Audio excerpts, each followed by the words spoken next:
Halo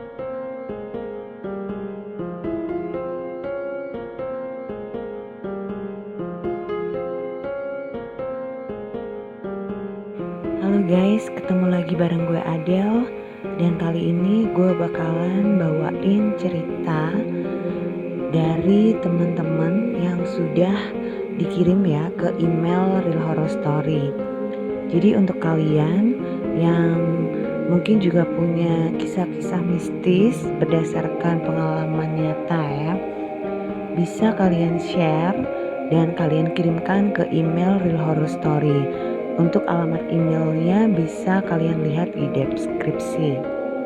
Dan sebelum gue lanjut, jangan lupa untuk klik tombol like serta subscribe untuk kalian yang belum subscribe ya, supaya channel Real Horror Story ini bisa tetap menyuguhkan kisah-kisah mistis yang tentunya bisa menghibur kalian semua, khususnya pecinta horror story. Oke, ini cerita dari Al ya. Dan ini Al menceritakan pengalamannya ketika dia masih tinggal di rumah masa kecilnya. Dan Al ini berasal dari latar belakang keluarga yang indigo. Kebetulan Al dan adiknya mewarisi hal tersebut dari nyokapnya. Dan dia bisa merasakan adanya makhluk gaib, bahkan sampai melihat wujudnya. Nah, rumah si Al ini itu adalah peninggalan dari omnya ya. Jadi om dari bokapnya. Dan emang omnya itu masih mengamalkan ajaran-ajaran spiritual gitu guys. Jadi mungkin masih kayak melestarikan klinik gitu ya. Nah, karena si Al ini termasuk anak yang peka terhadap hal gaib, jadi dia sering banget ngerasa gak enak ketika sendirian di rumah. Bahkan si Al ini sering melihat sosok-sosoknya. Nah, salah satu kisah yang gak bisa dia lupa itu adalah saat dia melihat sosok di belakang pintu kamar. Jadi waktu itu si Al ini masih SD guys, dan dia sering banget yang namanya terbangun saat dini hari. Hampir setiap hari dia itu terbangun antara jam 2 atau jam 3 subuh. Sampai akhirnya si Al ini minta sama bokapnya buat nemenin dia tidur, karena dia itu udah bete gitu ya, selalu terbangun jam segitu dan gak bisa tidur lagi karena selalu mendengar suara-suara aneh di luar kamarnya. Dan hal itu justru membuatnya tambah parah ya, karena selalu terbangun setiap jam 3. Saat itu si Al itu ngerasa ada yang nepak tangan dia, dan itu kerasa banget. Dan dia itu ngirain yang nepak tangan dia itu adalah bokap dia. Tapi pas dia lihat, ternyata bokapnya itu masih tidur guys. Nah, si Al ini kan jadi langsung deg-degan tuh ya. Dia kan jadi mikir gitu, siapa yang nepak tangan dia. Orang bokapnya juga lagi tidur, dan tidurnya itu juga posisinya lagi ngebelakangin si Al gitu. Nah, terus si Al ini mengedarkan pandangannya ya ke sekeliling kamar, dan tiba-tiba dia itu langsung pandangannya itu tertuju ke arah pintu kamar.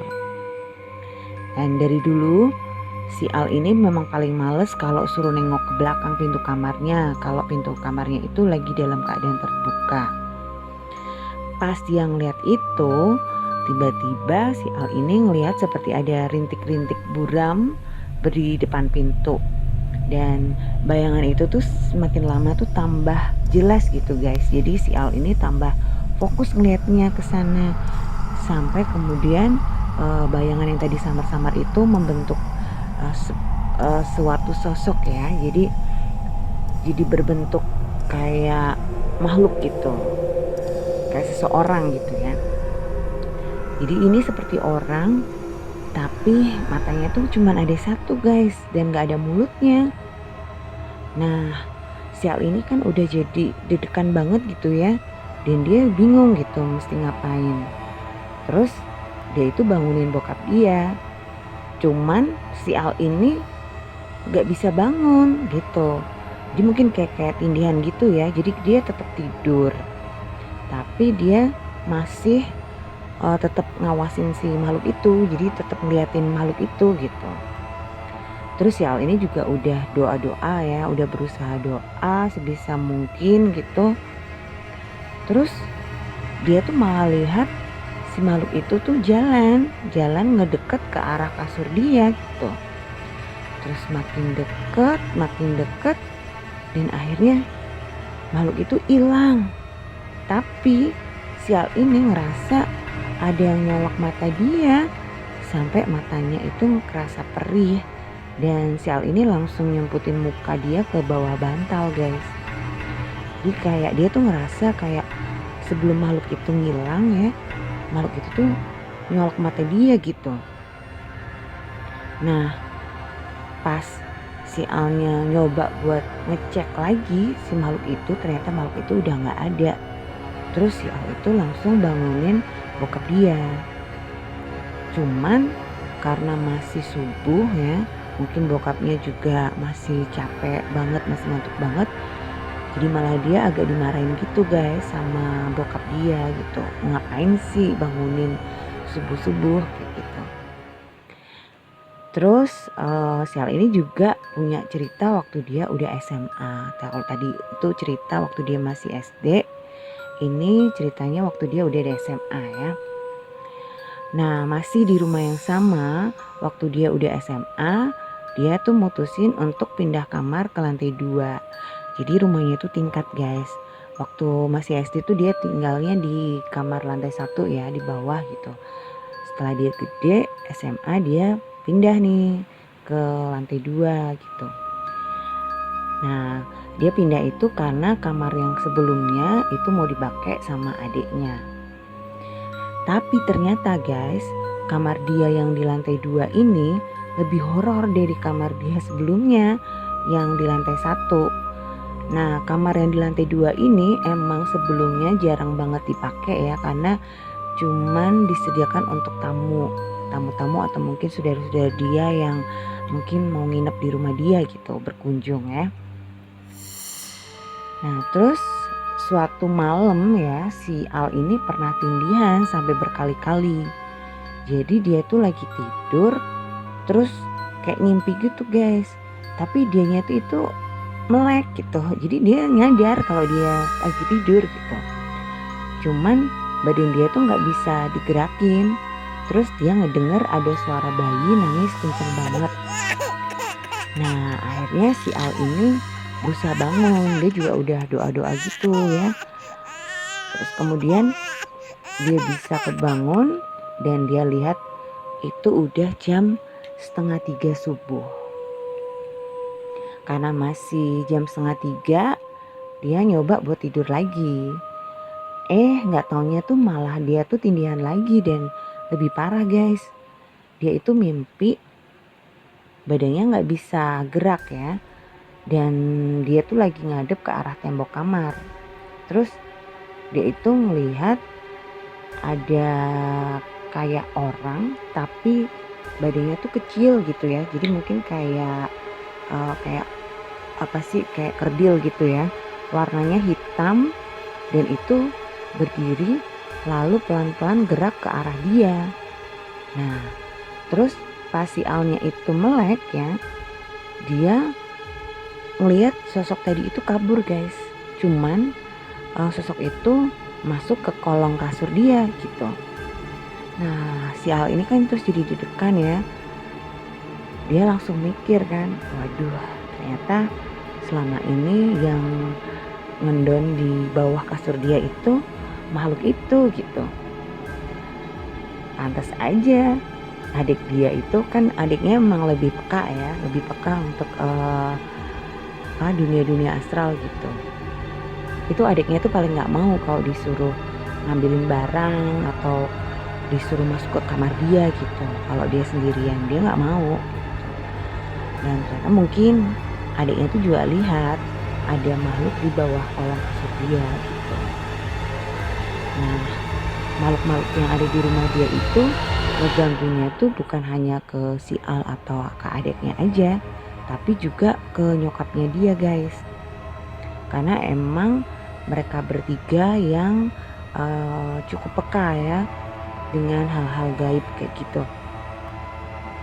Kalau bokap dia itu emang enggak. Jadi kebetulan yang bisa merasakan kehadiran makhluk-makhluk astral itu si Al, adiknya, dan juga nyokap dia. Nah kejadiannya ini nyokapnya itu pernah ya waktu habis pergi gitu guys, dia pulang ke rumah. Nah dia tuh kan mau buka pintu nih, nggak taunya pintunya itu kebuka sendiri. Dan di samping pintu kaca di samping pintu itu kan ada kaca nih, kaca yang ada teralis-teralisnya gitu. Si nyokapnya ini ngelihat, dia ngeliat dengan jelas kalau ada tangan gede banget yang megang gagang pintunya. Tapi pas nyokapnya itu ngebuka pintu, ternyata di dalam tuh nggak ada siapa-siapa guys. Terus si nyokapnya ini kan jadi panik tuh kan, dan dia tuh nelpon bokapnya si Al gitu. Jadi waktu itu si bokapnya tuh nggak ada di rumah, cuman nyokapnya aja gitu kan. Si nyokapnya itu mungkin habis belanja atau mungkin dari mana gitu kan, dia mau pulang kan.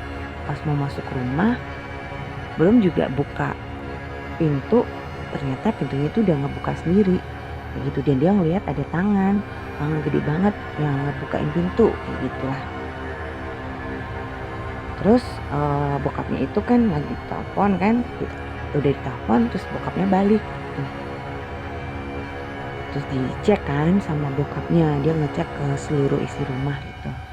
Terus ternyata benar emang gak ada siapa-siapa di rumah dia. Dan anak-anaknya, jadi si Al dan adiknya ini kan waktu itu masih kecil gitu kan, mereka masih di sekolah guys, belum pulang. Jadi siapa, tangan siapa gitu. Terus sekarang keluarga si Al ini emang udah pindah kan, udah pindah rumah. Dan rumah itu masih ada, cuman emang gak ditempatin gitu. Jadi mungkin yang ngebeli rumah itu juga gak betah mungkin ya. Jadi rumah itu terbengkalai gitu guys, kosong. Dan emang rumah itu juga horor banget. Dan ini si Al juga mengirimkan foto rumah dia ya, nanti bisa kalian lihat di video ini. Dan banyak juga dari tetangga-tetangga si Al ini yang bilang ya, kalau lewat depan rumah si Al ini itu mereka tuh ngerasa kayak ada yang ngeliatin gitu dari balkon. Dan emang hawa di rumah si Al ini tuh emang gak enak banget gitu. Nah itu tadi cerita dari Al ya, tentang pengalaman mistis dia yang pernah dialamin waktu dia SD dan SMA. Lanjut lagi ke cerita selanjutnya. Ini cerita dari Alek ya, dari Mas Alek ini. Nah si Mas Alek ini dia kan ngelamar kerja di salah satu guest house gitu ya di kotanya. Kebetulan emang dia kan lagi nyari kerjaan gitu guys. Nah terus ada lowongan gitu. Sebenarnya lowongannya itu kan jadi kayak customer service gitu, yang di front office gitu kan. Cuman berhubung SDM-nya dari guest house ini emang cuman sedikit gitu kan, nggak banyak-banyak banget. Jadi kayak mereka itu harus ngehandle banyak pekerjaan gitu guys. Jadi kayak meskipun itu CS, dia juga harus ikut bantuin kayak ngebersihin kamar-kamar gitu. Kalau misalnya banyak tamu ya, banyak tamu.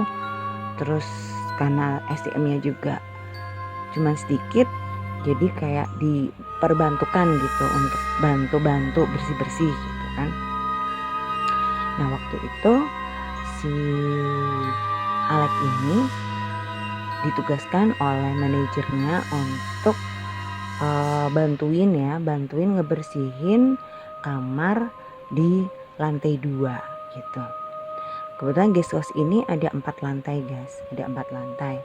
Nah yang lantai 4 itu kayak balkon gitu ya, dia apa sih, tempat-tempat jemuran gitu, jadi kayak kalau ngejemur spray segala macem kayak gitu. Terus yang di lantai 3 itu ada tempat cuci, jadi biasanya office boy-nya nyuci di situ gitu, ada tempat cuci, terus ngejemurnya di atas gitu kan. Si Alek ini pegawai baru ya di situ, dia masih training gitu.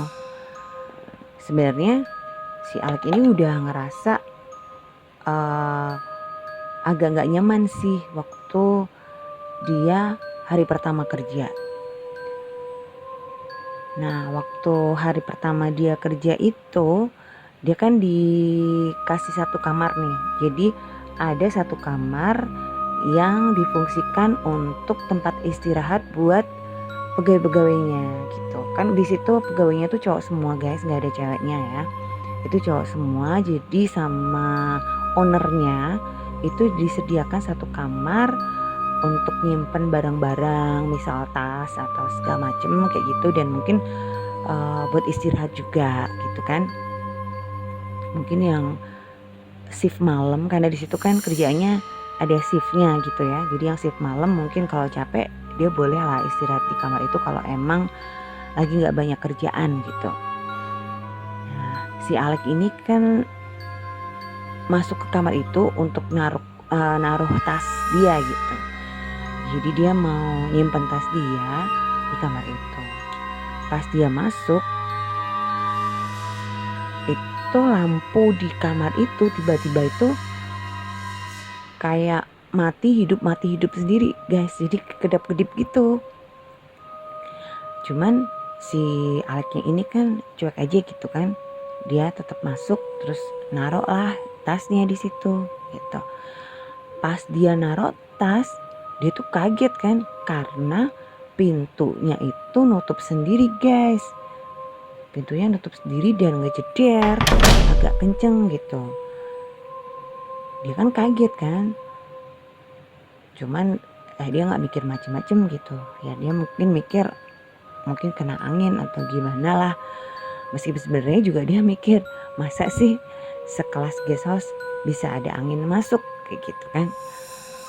Nah cuman dia nggak pengen mikir macem-macem gitu, terus akhirnya dia keluar tanpa berpikir aneh-aneh lah. Terus dia kan ke lantai 2 nih untuk bersih-bersih gitu, bantu beresin kamar. Kebetulan kamar itu habis dipakai gitu dan tamunya udah check out gitu. Karena si OB-nya itu kan lagi nyuci di lantai 3. Jadi sama manajernya dia ditugasin buat bantuin. Cuman buat kayak nyapu gitu sama ngambilin spray kasur sama bantal gitu kan.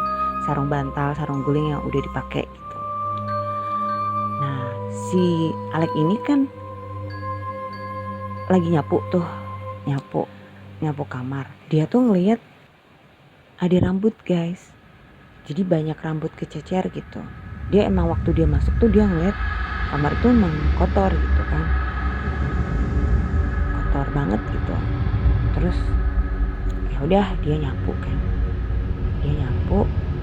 nah itu dia ngeliat banyak rambutnya itu panjang-panjang guys, jadi nggak cuma selai gitu, jadi kayak ngegumpal-gumpal gitu guys, kayak ngumpul-kumpul gitu. Nah terus sama si Alek ini kan udah disapu terus ditaruh di pengki kan, terus dibuang kan ke tempat sampah gitu. Cuman anehnya rambut ini nggak habis-habis guys, gitu. Dia tuh perasaan dia udah nyapu dengan bersih kan, kenapa tuh rambut tetap ada dan tambah banyak. Jadi tuh kayak gulungan-gulungan gitu loh guys. Jadi nggak cuman yang sehelai-helai gitu, nggak. Nah terus karena si Aleknya ini kan mungkin capek gitu kan, nyapu nggak habis-habis, terus dia ngambil pel gitu, dia ngambil pel kan, maksud dia mungkin udahlah dipel aja sekalian bersih gitu, kelamaan disapu nggak habis-habis gitu kan. Terus dia ngambil pel, ini kan pelnya ada gagangnya gitu ya, jadi bisa dipegang gitu kan. Dia lagi ngepel, pas dia nunduk mau bersihin kolong tempat tidur gitu kan, tiba-tiba tuh dia ngerasa kayak ada yang ngemplang kepala dia dari belakang guys. Jadi dia itu langsung jatuh kan, dia jatuh terus langsung pusing gitu.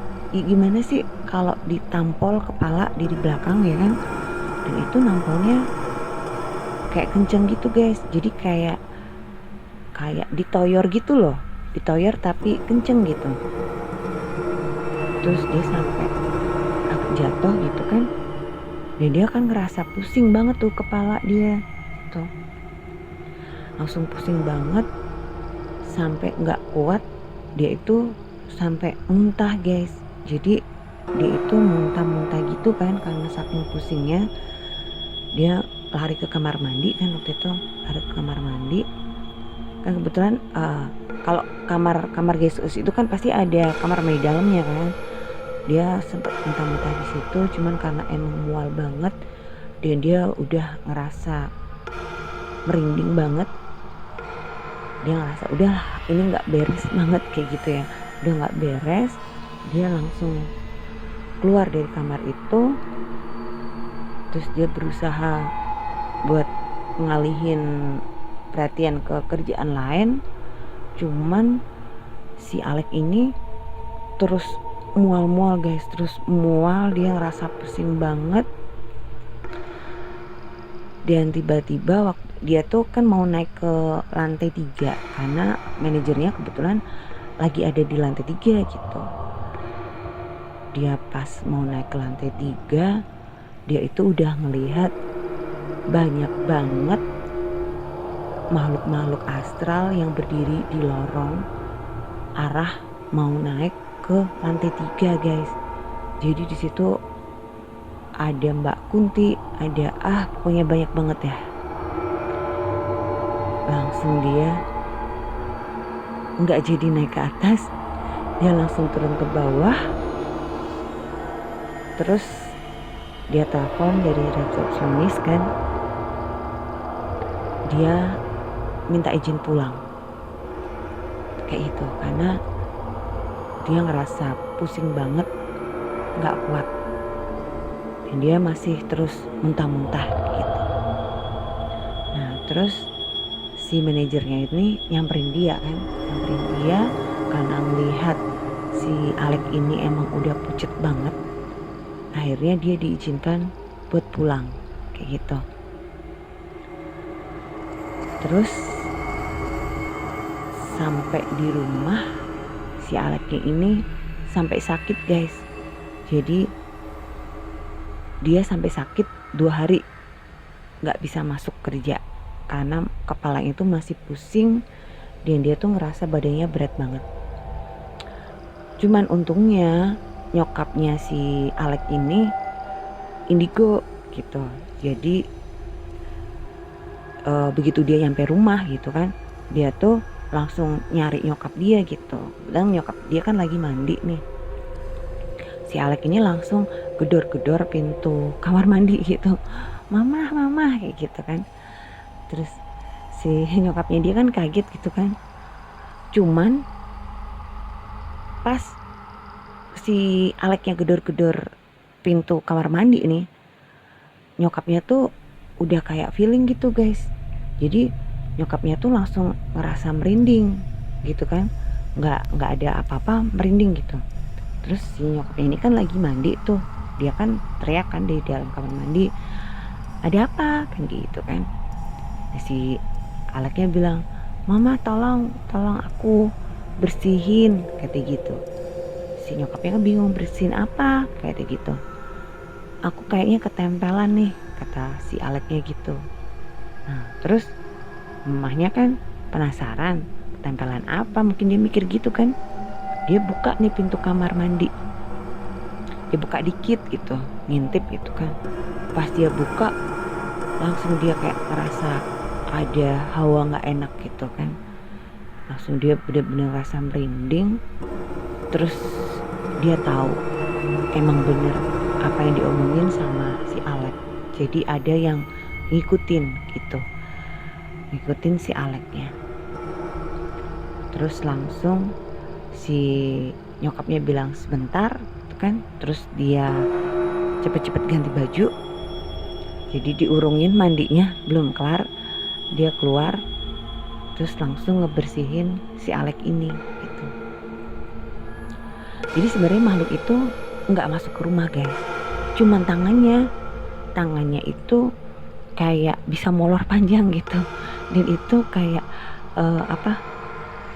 ngecengkrem leher belakangnya si Alek ini gitu kan. Terus udah dibersihin lah sama nyokap dia gitu, ditabok gitu kan. Si nyokapnya bilang, sana pergi, jangan ganggu anak gue gitu.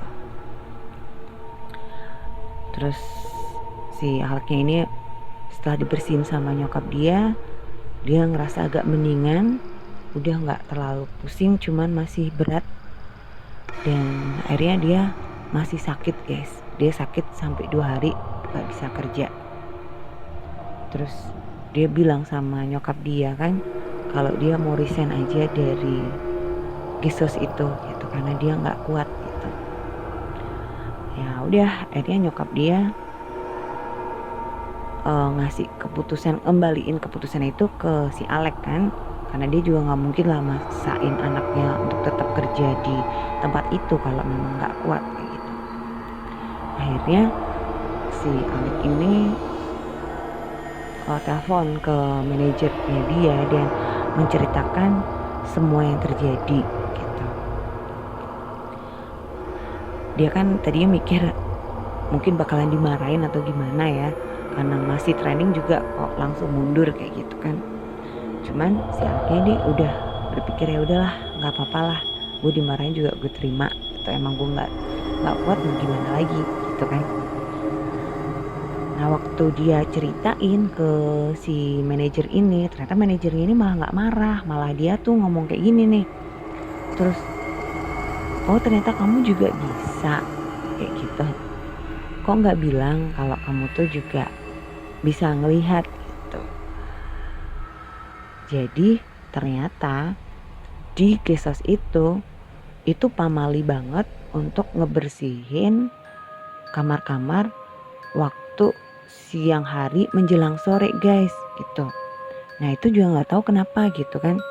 Jadi OB yang ada di situ emang nggak pernah ngebersihin kamar itu kalau siang menjelang sore hari gitu. Jadi kayak di atas jam 12 lah sampai jam 3-an kayak gitu. Biasanya dia ngebersihin kamarnya itu pagi gitu, pagi-pagi gitu. Nah mungkin ya kalau siang menjelang sore hari itu mungkin waktunya ya nggak tahu juga sih, makhluk-makhluk astral itu mungkin lagi istirahat atau gimana, jadi kayak ngerasa keganggu gitu, ngeganggu sehingga mereka ngerasa terusik gitu kalau ada yang kayak ngebersihin kayak gitu. Nah karena si manajer ini nggak tahu kalau si Alek ini juga peka dengan hal-hal gaib, dia nggak ngasih tahu apa-apa, karena emang kalau yang nggak bisa ngerasain tentang hal-hal mistis itu ya biasa aja, dia mau bersihin jam berapa aja juga biasa aja guys gitu, nggak ngaruh gitu maksudnya.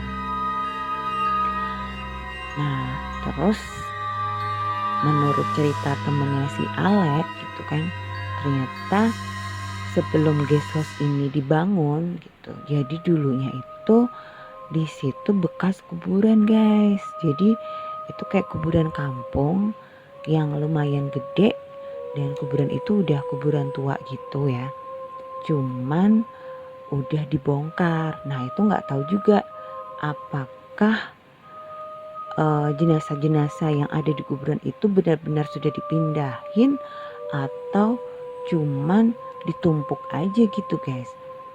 Cuman yang jelas itu dulu bekas pemakaman gitu. Jadi pemakaman kampung ya, pemakaman tua yang lumayan besar di situ. Dan seiring waktu gitu kan, akhirnya dibangun sebuah guest house di situ. Nah, seperti itu guys. Oke guys, itu tadi pengalaman-pengalaman mistis dari teman-teman Real Horror Story yang sudah di-share dan dikirimkan ke email Real Horror Story. Jadi buat kalian yang kepengen juga ceritanya dibacain di channel ini, silahkan kalian tulis dan kirim ke email Real Horror Story yang tertulis di deskripsi. Oke guys, sampai di sini dulu. Jangan lupa jaga kesehatan dan jangan lupa bahagia. Sampai jumpa.